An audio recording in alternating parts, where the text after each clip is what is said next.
B J P माँ सब। तो हम बात करेंगे बी से बोलेंगे बहादुर शाह, बी से बोलेंगे बहादुर शाह।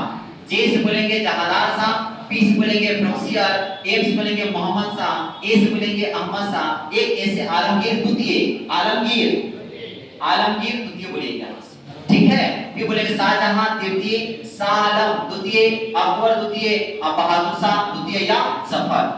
हम यहाँ पे कहानी शुरू करेंगे यहाँ से मोहम्मद शाह। मोहम्मद शाह का जो वास्तविक नाम है रोशन अख्तर। कौन अख्तर?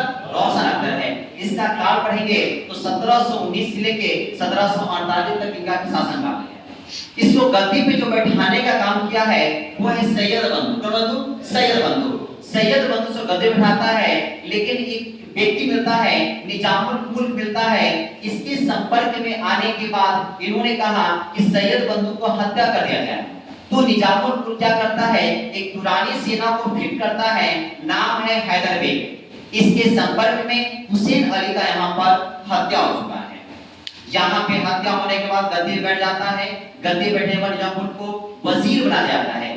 वजीर का मतलब होता है प्रधानमंत्री का सलाहकार, और वो भी कैसा? प्रमुख सलाहकार। यहाँ पे देखेंगे इनका जो वास्तविक नाम था निजामुल का चिलगिली खान। कौन था? चिलगिली खान। ये एक रंगीला बादशाह था। कैसा बादशाह था? रंगीला बादशाह।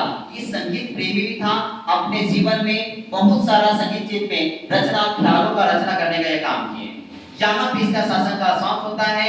इसी के बाद यहाँ देखेंगे दिल्ली पे सब कुछ में चलता है तो दिल्ली पर अटैक होता है। दिल्ली पे जो अटैक है दो तरह का, एक है पेशवा बाजीराव का, एक है नादिर शाह का।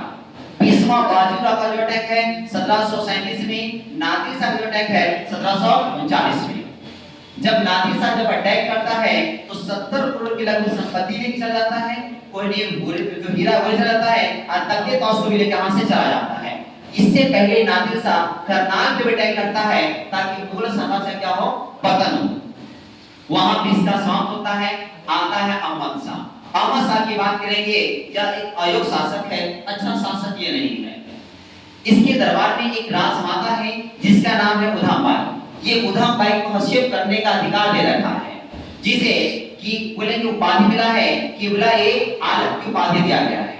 दूसरी बातें, इसी के दरबार में एक हिजरा है, नाम है जावेद खान। उसको इन्होंने उपाधि देने का जो काम किया है, नवाबे आलम को उपाधि देने का काम किया है। इसी के समय में अब्दाली का आक्रमण शुरू है। अब्दाली का आक्रमण शुरू है। बात करेंगे आलमगीर। कौन गिर? आलमगीर। आलमगीर की बात करेंगे तो ये जहादार शाह का पुत्र है।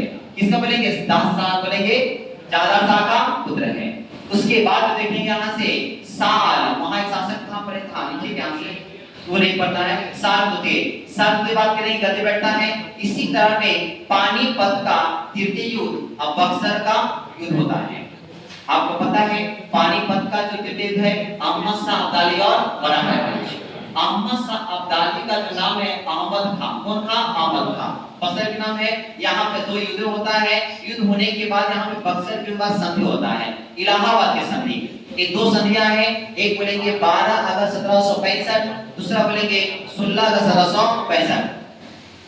अब यहाँ पे कहा जाता है कि साल द्वितीय को इलाहाबाद की संधि के तहत में इसको पेंशन दिया जाता है, और इलाहाबाद में इसको वहां पर रख जाता है। दिल्ली से उसको हटा के कहां रखा गया है? इलाहाबाद में। इसका भी काम होता है।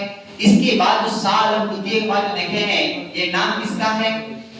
बात करेंगे अकबर द्वितीय। अकबर द्वितीय जैसी जब आता है तो इस समय इसका कंपनी कहती है कि हम मुगल के अधीन नहीं है, हम मुगल के अधीन नहीं है। दूसरी बात है, जो मुगल सिक्का पे जो चित्र हुआ करता था मुगल शासक को, वो हम नहीं लगाएंगे, उसको भी हम साफ कर दिया। इन्होंने ही अकबर द्वितीय नहीं, राजा राम मोहन राय को राजा की उपाधि देने का काम किया। ये अकबर द्वितीय का शासनकाल। इसके बाद जो अंतिम आने वाले हैं, नाम है बहादुर शाह। बहादुर शाह द्वितीय इसमें में यहाँ पे 1857 की क्रांति होता है। 1857 की क्रांति के समय में ये सहयोग विरोध किसका है? तो अंग्रेज का, जिसके कारण ये वहां से स्थिति खराब होती है।